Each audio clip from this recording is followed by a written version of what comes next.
The running back position has become less and less valuable in today's NFL.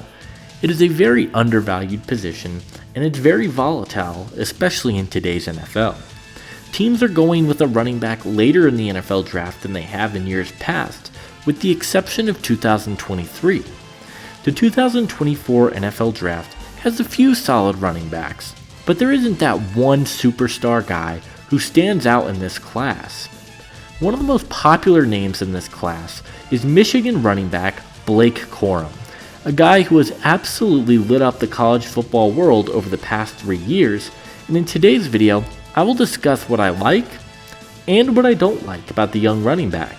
But hey guys, if you guys are new to this channel, consider hitting that like and subscribe button. For Conference Championship weekend, I put polls up on my Twitter, and you guys voted that you wanted to see a Blake Corum prospect spotlight, so leave a comment and let me know what you guys think of Corum. And without further ado, let's get into it. Corum's 2022 season was one for the ages, quite frankly. He had 1,463 rushing yards, 18 touchdowns, as well as 11 receptions for another 80 yards and another touchdown.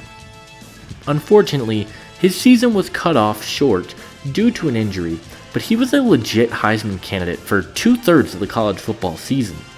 In terms of yards, Corum hasn't been as productive in 2023, however, he has still had an incredible season. He has 888 rushing yards for 20 touchdowns, and he has yet another 72 receiving yards, and he's a very big reason why the Wolverines are in the Big Ten championship yet again. Corum has great speed. Once he finds a hole, he hits it with excellent quickness, and if he gets a step, he is as good as gone. He ran a 4.4 in his last time 40-yard dash, and his speed is a big part of what makes him such a versatile weapon. He can absolutely destroy you within seconds. Corum is also a very patient runner. He does a very good job of allowing the run lanes to open up, and he's very good at running behind his blockers. This is something that is super important in the NFL. You don't want to be a straight line runner. You have to be able to allow blocks to develop, and Corum is very good at this. And as soon as the hole does open up, Corum hits it with speed, and he hits these lanes beautifully.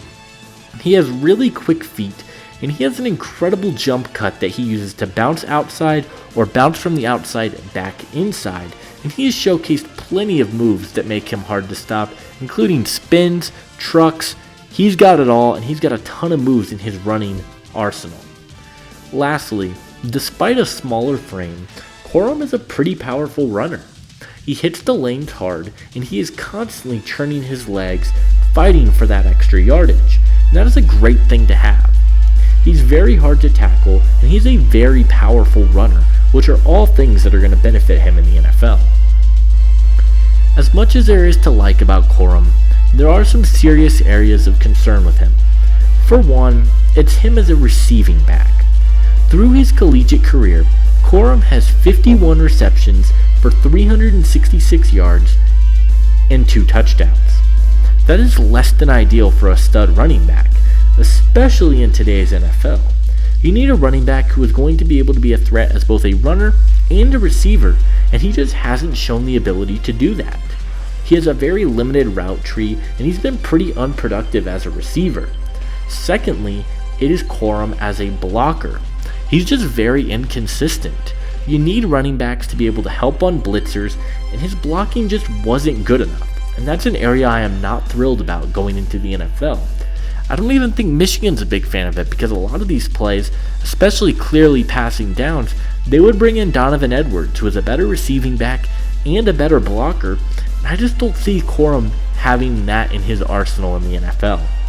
And while those are all concerns, they aren't my biggest concerns with Corum. Blake Corum turned 23 years old last week. Immediately, he is one of the older running back prospects in this class. As we have seen over the past decade or so, the lifespan of a running back in the NFL is getting smaller and smaller. The prime years for a running back are their 23 to 27 year old range, and their production falls off a cliff after that. Corum is already in his athletic prime, and you wonder, has he already hit his peak? Through 4 seasons at Michigan, Corum has 597 carries and counting for Michigan. He has already put so much mileage on his legs because Michigan has used him so much, and you have to factor in health as well. Corum has already suffered a torn ACL, a torn meniscus, a bone bruise, and he has so much wear and tear on his legs, and that really concerns me if I am an NFL team looking for a running back. Corum is a running back a lot of people absolutely love in this class. As for me, I am not that high on him. I think there are a lot of questions that people are ignoring, and I currently have Corum as my number 7 running back in the draft. He is my number 105 player on my big board, and while he is a great player, health, age, those are all concerns for me for his future. Corum's lack of ability as a receiver and blocker make me think he would be best used in a run-heavy scheme. A scheme where he can carry the rock about 15 to 18 times per game. I think a lack of receiving game really hurts him, and he's going to be limited in terms of what he can do at the NFL level. My player comparison for Blake Corum is Houston Texans running back Devin Singletary. Despite being smaller running backs, they both are very powerful runners and have super quick feet. They both are not the most amazing receiving backs in the world, but they have shown the ability to be effective runners. I actually think Corum has better speed than Singletary, so Singletary is my comp for Blake Corum. I know Michigan fans are going to hate me. There are a lot of question marks I have around Corum, and I just don't know how good of an NFL player he is going to be. Ultimately, I know he is going to go higher than he should because of his production at the collegiate level, and I think Blake Corum will be a top 100 pick in the 2024 NFL Draft.